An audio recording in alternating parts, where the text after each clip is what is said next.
You hide behind a face that failed to blow up Parliament 400 years ago. While I show mine to the world, I've read about your work in England.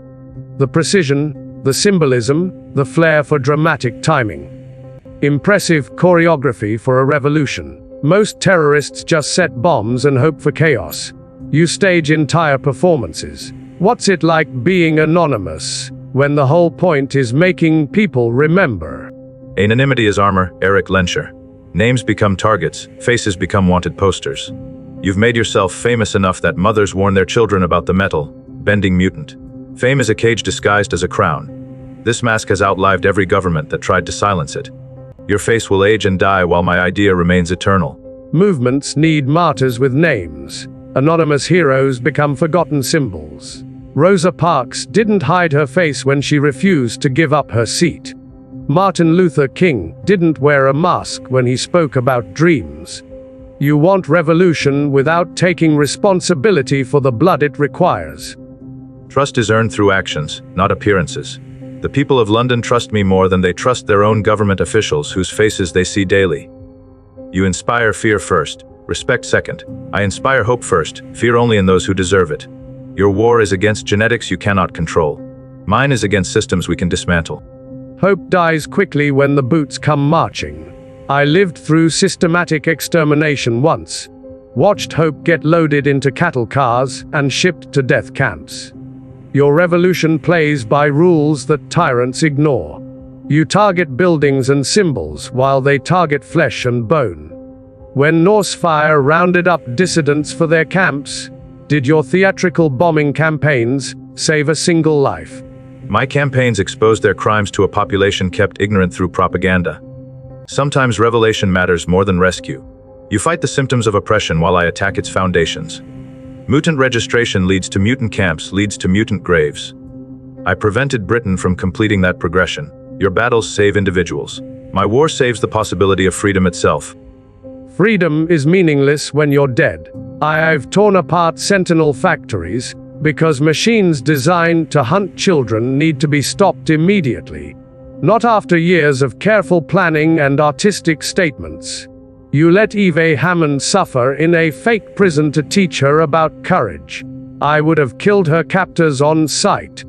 Which approach actually helps the victims? Evie emerged stronger than before. You create followers through trauma, while I create allies through transformation. Your methods breed dependency. Mutants hide behind Magneto's protection instead of learning to protect themselves. My methods breed independence. Britain rose up without me, because I taught them to be their own saviors. Can you say the same about your people? My people are hunted by giant robots specifically designed to counter their abilities. Your people faced human bureaucrats with human weapons. Easy to preach self-reliance when the enemy can't see through walls or predict the future. You dismantled a government. I fight a species that wants mine extinct. Scale matters when choosing tactics. Scale matters, yes. Your war protects one minority from one threat. My war protects all minorities from all threats. Norse Fire persecuted homosexuals, immigrants, political dissidents, religious minorities, anyone who didn't fit their narrow vision. You save mutants while humans continue oppressing each other. Don't you see the limitation in such focused resistance? Focused resistance gets results. Scattered resistance gets everyone killed. The human who beats a mutant child today will beat a gay child tomorrow, sure. Yet stopping the beating requires stopping the beater, not reforming the entire educational system that produced his prejudices. You spend years orchestrating elaborate revenge fantasies, while children die waiting for your revolution to trickle down to street level. Revenge and revolution are different instruments played in the same key. I killed the men who destroyed my life, yes. But I also destroyed the system that gave them permission to do it.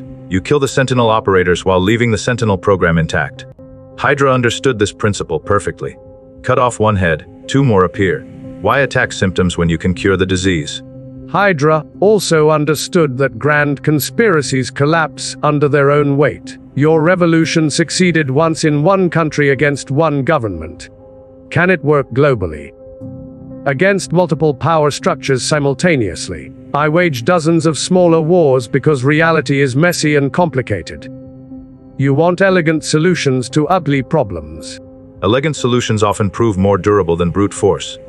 Your approach requires constant vigilance, eternal conflict, permanent war footing. Mine requires one successful demonstration of people's power to overthrow oppression. Which model creates lasting peace? The warlord who never sheathes his sword, or the teacher who shows others how to forge their own? Teachers die easily when their students face machine guns. I remain unsheathed specifically so others don't have to draw steel at all. My permanent war prevents 100 smaller conflicts. Your idealistic faith in human potential ignores human history.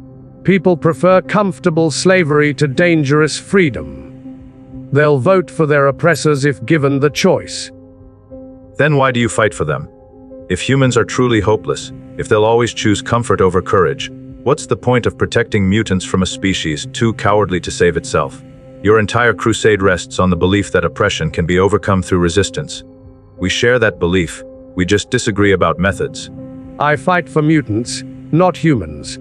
Homo superior doesn't need to prove itself worthy of existence to Homo sapiens.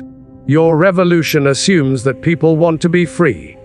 My revolution assumes they want to be safe. Freedom is a luxury for those who aren't facing genocide. Safety is a necessity for those who are. Safety without freedom is just a prettier cage.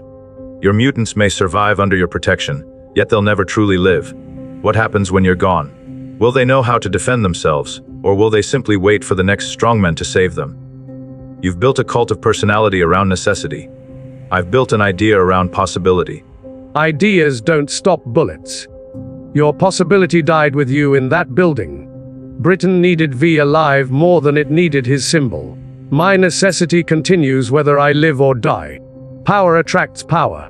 Leadership creates leaders. Someone will always rise to protect mutants, while your anonymous revolution depends on everyone becoming their own hero simultaneously. Ideas are bulletproof, Eric. Governments fall, leaders die, movements fade. But ideas spread faster than any plague and prove more durable than any empire.